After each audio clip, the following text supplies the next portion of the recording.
আসসালামু আলাইকুম বন্ধুরা বন্ধুরা আজকে আপনাদের মাঝে যে ভিডিওখানা নিয়ে আসছি সেটা হলো, অনেক ভাই আমাকে কমেন্ট করেছে যে অরিজিনাল কস্তুরী সম্পর্কে যদি আপনার কাছে থেকেই থাকে তাইলে আপনি একটা ভিডিও করেন। তো আমার হাতের মধ্যে আপনারা যেটা দেখতে পাচ্ছেন এটা হলো অরিজিনাল একটা কস্তুরী। তো যারা তান্ত্রিক ক্রিয়া করে তারা তো অবশ্যই কস্তুরী চিনে। তো এটা একটা হরিণের নাভি, আমি বিস্তারিত বললাম না আসলে কস্তুরী কি। তো অরিজিনাল কস্তুরী এবং যেটা গুঁড়ো ছানা বলা হয়, ওই গুঁড়ো ছানা বাজারের মধ্যে আপনারা পাবেন। তাও অরিজিনাল পান কিনা জানি না বাজারের মধ্যে। গুঁড়ো ছানার কিন্তু অনেক দাম। গুঁড়ো ছানা আপনার 18 গ্রাম প্রায় 1500 পর্যন্ত নিতে পারে মার্কেটে, অর্থাৎ যে দশকর্মার দোকানের মধ্যে আপনারা পেয়ে যাবেন।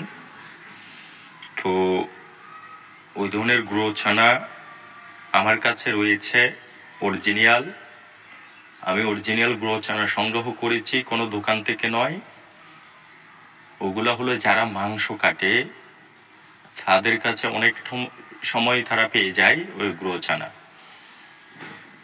যারা প্রতিদিন গরু জবাই করে আর কি, মাংস কাটার লোক বলে আমাদের এদিকে, অনেক জায়গায় কষাই বলে। ওই ধরনের লোকের কাছ থেকে আমরা সংগ্রহ করেছি গুঁড়ো ছানা। এবং এই কস্তুরীখানা আমি অনেক কষ্ট করে অরিজিনাল কস্তুরীটা আমি সংগ্রহ করেছি।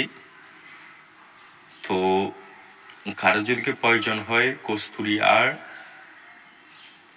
গুঁড়ো ছানা তাইলে আমার সাথে যোগাযোগ করতে পারেন। আপনার কুরিয়ার সার্ভিসে বাংলাদেশের যে কোনো প্রান্তে পেয়ে যাবেন। তো এই কস্তুরীখানা আমি পুরাটা বিক্রি করব না, এটা গ্রাম হিসেবে বিক্রি করব, যেহেতু এটা পুরোটা অনেক মূল্য, এটা সবাই নিতে পারবে না। এটার ভিতরে আমি একটুখানি কেটে এখান থেকে বের করেছি, আপনারা দেখতেই পাচ্ছেন। তো ওটা গ্রাম হিসেবে বিক্রি হবে, ওখান থেকে সামান্য সামান্য তবে হিসেবে ব্যবহার করা হয় আর কি। তো যারা তান্ত্রিক ক্রিয়া করেন তারা তো অবশ্যই জানেন। তো কারো যদি প্রয়োজন হয় আমার স্ক্রিনে দেওয়া নাম্বারে যোগাযোগ করে নিতে পারেন। সকলেই ভালো থাকবেন, সুস্থ থাকবেন। আল্লাহ হাফিজ।